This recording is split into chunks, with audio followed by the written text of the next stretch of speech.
So Black Friday spending in New Zealand in 2023 was 67 million. That's a lot of money. But being an American holiday, how much do you think they spent in America last year? 10 billion trillion. 10 billion trillion. Maybe take off the trillion at the end. 9.8 billion in the US spent on Black Friday sales last year. Welcome to Checks and Balances, brought to you by Partners Life. I'm Michael Vincent. This is Michaela Edwards. You may recognize her from The Takeover. And today we're going to talk about Black Friday. What do you know about Black Friday, Mike? Absolutely not. Oh, no, I know it's a day that you know it's sales. Yeah. I mean, look, it's shopping related. I'm going to know it's on. But I don't know. To me, it's just some American reason that there's like 50% off. I don't know anything about it. It is interesting that Black Friday sales are a thing in New Zealand and they're still called Black Friday sales because the reason it exists is in America, obviously you have Thanksgiving. So Black Friday is the day after Thanksgiving, kind of like Christmas is to Boxing Day. So you eat a big fat turkey and the next day you go out and you spend big fat stacks. I like that. Yeah. And it's like, I guess it's one of those things as we consume American media, we adopt more kind of trends and things from there. I mean, again, like to me, I just see it as another day where companies get to make a bit of money. And they are making a lot of money. So Black Friday spending in New Zealand in 2023 was 67 million. That's a lot of money. But being an American holiday, how much do you think they spent in America last year?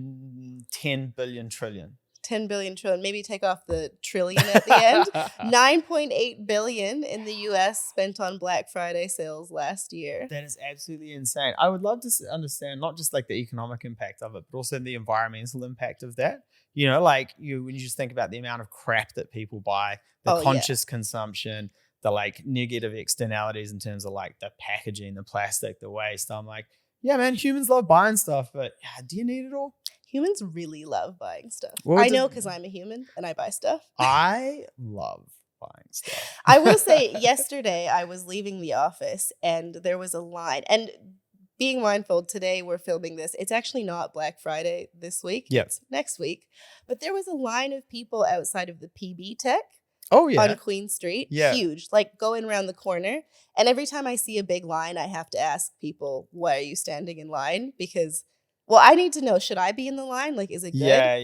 You know, what is it? Anyway, the Black Friday sale was starting a week early at 5 p.m. in store. Massive line of people. And I'm just thinking, like, the sales cannot be that good that you need to line up for an hour before it starts. That's really interesting because I wonder if, PB Tech, there's PlayStations in there, there's that type of thing, but they also provide a lot of goods that people would otherwise need. And we've been going through some pretty tough economic times in terms of, the recession, inflation, consumer spending down, businesses are closing. I wonder if people are in line because they're like, man, I have needed to replace this laptop, this screen, this phone, this something for 12 months now. Now's the time when I can do it. I did kind of think that because obviously we've got a bit of a cost of living crisis that's been ongoing for a long time now.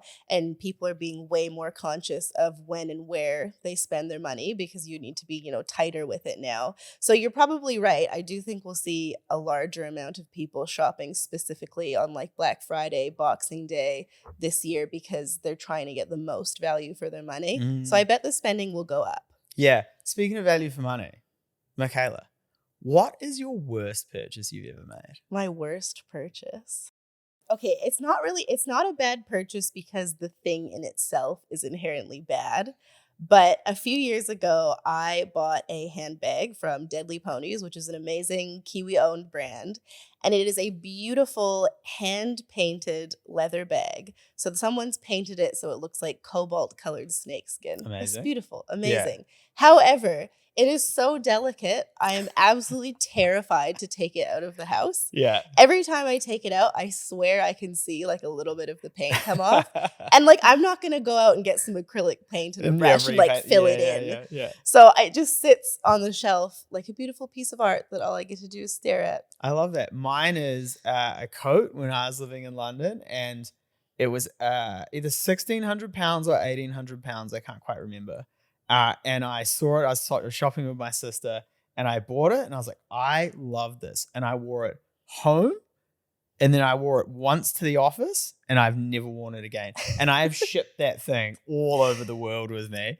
And every time I'm like, I should throw this out. And I just cannot bring myself to do it. That's a really expensive coat. Yeah. Not my most expensive mistake in my life, but yes, definitely my worst purchase. It's also interesting because, so the stats around Black Friday this year, the expected spend is actually higher with men than it is with women this year. So projections are that men will spend about $770 on Black Friday sales this year, and women about $460. Yeah, it's really interesting because traditionally you think that like the shopping, especially on the fashion side, is geared more towards female. So interesting that they think we'll be spending more. I wonder if it's the type of items they're purchasing as opposed to the frequency. I do think it's probably, you're right, it's probably larger items. Whereas, I love a sale. I can't stay away from a sale. Honestly, I do have a bit of a shopping problem, but I will only buy things on sale. Yeah. And I have a hard time buying something on sale if it's like more than $150. So that being said, the $460. I already know this story before I ask it, but it's phenomenal. What is your best sale or thrift buy ever? Okay, so I'm a huge thrift shopper. Like, I love op shopping so much. Get me in that Save Mart. What can I find? No, so my best thrift shop find, Mike already knows this. I was in the Northcote Save Mart, best one. And I saw this dress on the rack. And what I do is I feel fabrics. I don't look at the tags. I feel fabrics for nice things. Anyway, I found this dress. Beautiful. Pull it out. It's 100% silk. I look at the tag. It is brand new, tags on, Hugo Boss silk gown in my size, beautiful yellow greenish color, lace paneling, beautiful. $20. Yeah. Guess how much was on the tag? How much? $2,000. I was sweating. I ran out of that Save Mart. I was like, don't look at the tag, $20, check it out. If you have a better find op shopping or thrift shopping than that, chuck it in the comments. I would love to hear about it. Before we move on, we talk all the time about planning and growing our wealth, but protecting that wealth is just as important. That's why having the right insurance in place can help when life goes unexpectedly. And that's why this episode is brought to you by Partners Life, a New Zealand operated award-winning insurance provider with over 300,000 Kiwis insured and 89% of claims paid. Partners Life understand that having some insurance is better than having no insurance. They have flexible and personalized solutions for any budget or situation. Check out their website in our show notes below. What about, so the dark side of Black Friday? Because obviously we're talking about spending, but not everyone should be out there spending their money right now. And these sales are really designed to push, bring you in, spend that money. What kind of holes do you think people are getting themselves into? Yeah, I think that's a really interesting question because that's fundamentally a couple of really interesting points to make there. The first thing is around the actual sale and some of the tactics that are used to actually entice people in, but not really give them a discount. Yeah. And we've seen this in the past. It's no surprise, people, businesses will inflate prices prior to the sales and then offer you an amazing discount, my 50% off, when in reality, it's probably more like 20% off. You know? And that's no surprise. And, you don't need to call anyone out in particular because it's probably industry wide. But I think that's something that people often fall into the trap of. Yeah. I've also noticed this year because my targeted ads on social media are very targeted and I get heaps of sale ads. And I've seen so many brands pushing their Black Friday sales for the last month. But what I've also noticed is a lot of the Black Friday sales are actually just their normal sale section. And they've just slapped a new headline on it saying it's their Black Friday sale. When in reality, that stuff has already been on sale for the same price. That's 2 seasons ago. They just can't clear it. Exactly. Yeah. And it's the same price. Yeah. Very interesting. So some of the predatory tactics around that are really interesting.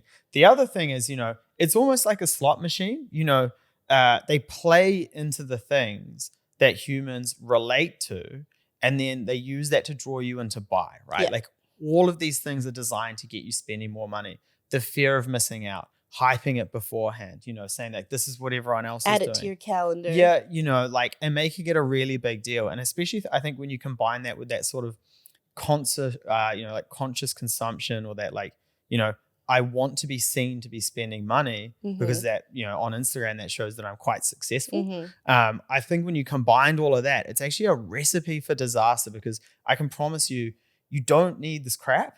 And, a lot of the stuff is just junk. Yeah. There's actually a woman on TikTok. I have no idea what her username is, but literally all she does is post these videos where she goes, you don't need Samba sneakers. Yeah. You don't need barrel jeans. And she just lists off everything that's trending at the minute. And she's like, you don't need that. And like, I think it kind of works. Yeah, I think the other thing with that as well, those TikTok videos, is it normalizes buying a lot of things that you actually don't need. Like when people do like, oh, I'm going to pull my spice drawer out and buy all this and do all this. And, in my bathroom, I'm going to have like 4 million little plastic containers in it. Like that is just junk that is actually just kind of hurting the environment. Definitely. And, going to keep you spending on things. I think the last point I'd like to make on that is the reliance on short-term debt. Yes. And how predatory that can be to keep you spending, not just at Black Friday, which absolutely it will, but if you think of the likes of credit cards, afterpays, at the extreme end, short-term loans, if you're putting a lot of families, not so much at Black Friday, but at Christmas, will feel pressure to buy their children's things, presents, so that they, their kids have a good time, right? Yes. And like they don't want to feel like they're missing out. A horrible place to be as a parent. But the predatory kind of lenders that prey on that a little bit, some of those short-term lenders, pop up around Christmas, equally as horrible. Well, you see like the Afterpay signs are plastered everywhere now. I even saw a billboard that was in the CBD last month for Flight Hub or some type of plane, travel company. And it was like, here's book your dream trip. And then right under it was like, now you can put it on Afterpay. Yeah. So it's huge things that people are doing that with now. And Jess and I just did an episode about Christmas budgeting. And when you've got kids, like you don't need to be putting yourself in debt for them to have a good Christmas. It's about the experience, Yeah, but again, it's that conscious consumption. What you go on TikTok and you see a really pretty person who has a dream life and has a Christmas tree that is like 3 stories high, chocker with presents, and they are like, I'm gonna unbox every single one.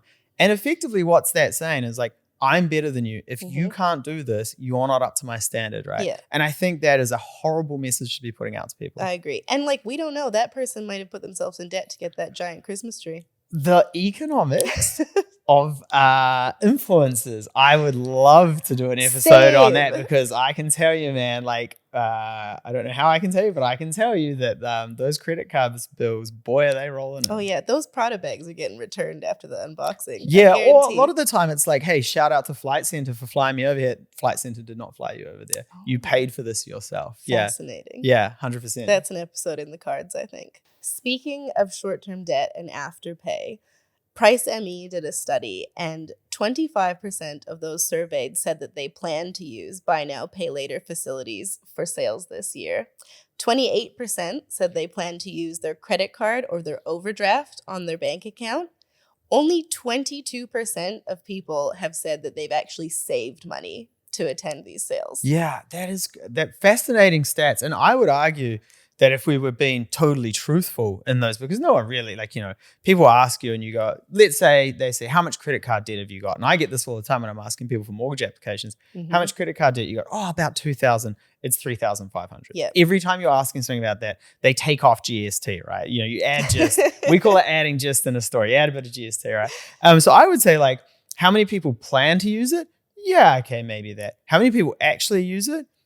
I'm calling 50%. I would say even this 22% of people that have saved money. 10 tops. And I also think that those people that have saved money, the likelihood that they'll go beyond what they've allocated savings-wise and chuck it on a credit card is probably quite high. 100%. All right, Macca, what's on your Black Friday list for this year then? Is there anything you're actually going to go out and buy? You know what? I've actually been pre-scrolling a lot of sales, and I have not found anything that interests me. I think I'm not going to be doing any shopping. Yeah, I use Black Friday for Christmas. So I'm a very prepared Christmas shopper. Always have been. You won't catch me out there on the 24th. Shame on you who did. But I use it for Christmas to try and get a bit of a discount. See, I just thought I'd leave town this Christmas so I didn't have to buy anyone any presents. Cool. All right. Speaking of leaving town, you know who's not leaving town? Partners Life. Thank you so much for sponsoring the episode. Make sure you rate, review, and subscribe. And make sure you chuck in your best thrift shop buys. See if you can outdo Michaela. I bet you can't. Cheers.